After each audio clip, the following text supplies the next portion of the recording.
আসসালামু আলাইকুম। ইউনিফুডিস থেকে আবারও সবাইকে স্বাগত জানাচ্ছি। সবাই কেমন আছেন? আশা করছি সবাই অনেক অনেক ভালো আছেন। আজকে আপনাদের সাথে শেয়ার করব কাঁচা আমের টকঝাল মিষ্টি মোরব্বা। কাঁচা আম শেষ হওয়ার আগেই এই মোরব্বা বানিয়ে রাখতে পারেন। দেখলেই খেতে ইচ্ছা করবে। আমের এই মোরব্বা বানানো যেমনি সহজ তেমনি খেতেও কিন্তু অনেক বেশি মজার। আর রোদে দেওয়ার ঝামেলা ছাড়াই একবার বানিয়ে সারা বছর সংরক্ষণ করতে পারবেন।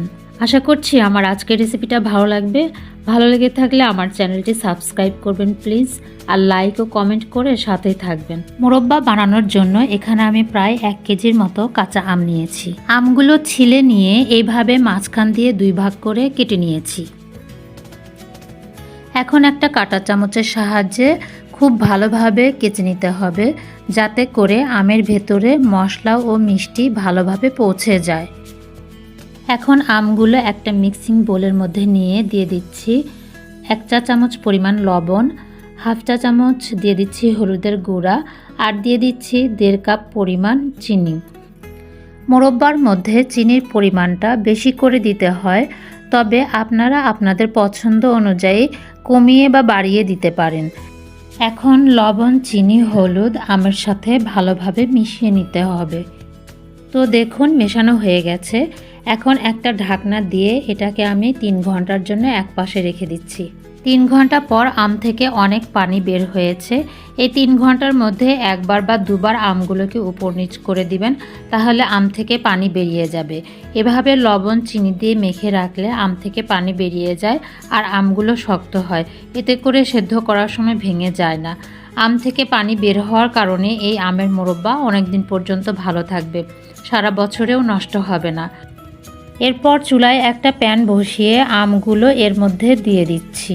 কিছুক্ষণের মধ্যে ফুটতে শুরু করেছে আর চিনি গলে গিয়ে আরও অনেক পানি বের হয়েছে। এখন এই পানিতেই আমগুলো সেদ্ধ করে নেব। এখানে আমি কোনো এক্সট্রা পানি ব্যবহার করব না। চুলার আঁচটা মিডিয়াম টু লোতে রেখে মোরব্বাটা বানাতে হবে। খুব বেশি আঁচে মোরব্বাটা করা যাবে না, তাহলে পুড়ে যাবে। 5 মিনিট পর দিয়ে দিচ্ছি 1 টেবিল চামচ পরিমাণ চিলি ফ্লেক্স বা শুকনা মরিচ। এখন আমের সাথে ভালোভাবে মিশিয়ে নিচ্ছি। এবার একটা মশলা রেডি করে নিব। একটা প্যানে 1.5 টেবিল চামচ পরিমাণ 5 ফোড়ন হালকা করে টেলে নিচ্ছি। যখন সুন্দর একটা গন্ধ বের হবে সেই পর্যায়ে চুলা থেকে নামিয়ে গুঁড়া করে নিব। এখন এই মশলাটা মোরব্বার মধ্যে দিয়ে দিলাম। এবার আরও কিছুক্ষণ ভালোভাবে মিশিয়ে নিচ্ছি। আরও 10 মিনিটের মতো মোরব্বাটাকে জাল করে নিয়েছি। সবশেষে দিয়ে দিচ্ছি 2 টেবিল চামচের মতো ভিনেগার বা সিরকা। ভিনেগারটা দিলে যে কোনো আচার অনেক দিন পর্যন্ত ভালো থাকে।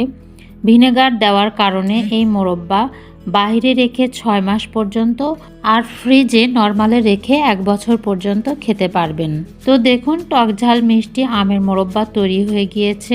চুলার আঁচটা লোতে রেখে এই মোরব্বাটা তৈরি করে নেবেন। আমার এই মোরব্বা তৈরি করতে সময় লেগেছে 25 থেকে 30 মিনিট। আমগুলো ভালো মতো সেদ্ধ হয়ে গিয়েছে আর শিরাটাও আমের মধ্যে ভালোভাবে প্রবেশ করেছে। এখন আমি চুলা থেকে নামিয়ে নিচ্ছি। শিরাটা এখনও অনেক পাতলা, তবে ঠান্ডা হলে আরও ঘন হয়ে যাবে। ঠান্ডা হওয়ার পরে আপনাদেরকে দেখিয়ে দিচ্ছি কতটা লোভনীয় হয়েছে। মোরব্বা ভালোভাবে ঠান্ডা হয়ে গেলে পরিষ্কার কাচের বয়ামে সংরক্ষণ করতে পারেন অথবা প্লাস্টিকের বক্সের মধ্যেও রাখতে পারেন। তো সহজভাবে আপনাদেরকে তৈরি করে দেখিয়েছি। আশা করছি ভালো লেগেছে। তো আজকের মতো শেষ করছি। পরবর্তীতে নতুন কোনো ভিডিও নিয়ে হাজির হব। আল্লাহ হাফেজ।